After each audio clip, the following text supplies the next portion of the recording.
আমি আজকে chicken soup রান্না করতেছি। ভয়েস দিতে আসলে আমি কথা বলতে পারি না, খুবই সমস্যা। পেটটা ভরা কথা থাকে, ভাবি ভয়েস দেওয়ার সময় মনে হয় সুন্দর করে বলতে পারবো, কিন্তু আসলে বলতে পারি না।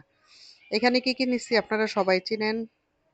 চিকেন, আদা বাটা, রসুন বাটা, তারপরে দিয়ে দিছিলাম পেঁয়াজ, টমেটো, কাঁচামরিচ, তেজপাতা দিয়ে গোলমরিচের গুঁড়া, মানে গোলমরিচের গুঁড়া দিছি, দিয়ে লবণ দিয়ে 20 মিনিট সিদ্ধ করে নিতেছি।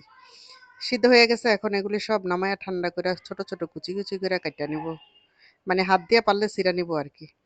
তো এখানে দিয়ে দিলাম বাটার, আদা, রসুন কুচি দিয়ে এখন আমি ওই যে কুচি করা যে জিনিসপত্রগুলি আছে সেগুলি এখন আমি ভাজিয়ে নিতেছি কয়েক মিনিট। অ্যাড করছিলাম আমি ক্যাপসিকাম।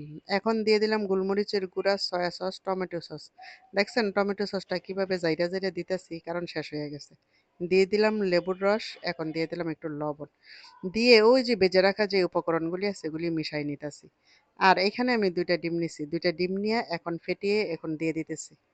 দিয়ে 3-4 সেকেন্ড পরে আমি নাড়া দিতেছি, সাথে সাথে কিন্তু দেওয়া যাবে না। তারপরে এখানে আমি 3-4 চামচের মতন কর্নফ্লাওয়ার নিয়েছি। কর্নফ্লাওয়ার নিয়ে আর তারপরে এখন মিক্স করে নিলাম, মিক্স করে কয়েক মিনিট রান্না করে তারপরে ধনিয়া পাতা দিয়ে কিন্তু উঠাই ফেলতেছি। আর আমি কিন্তু এখানে কাঁচামরিচ ব্যবহার করি নাই, কারণ যার যার যতটুকু ইচ্ছা সে ততটুকু জাল খেতে পারে নিয়ে। আল্লাহ হাফেজ।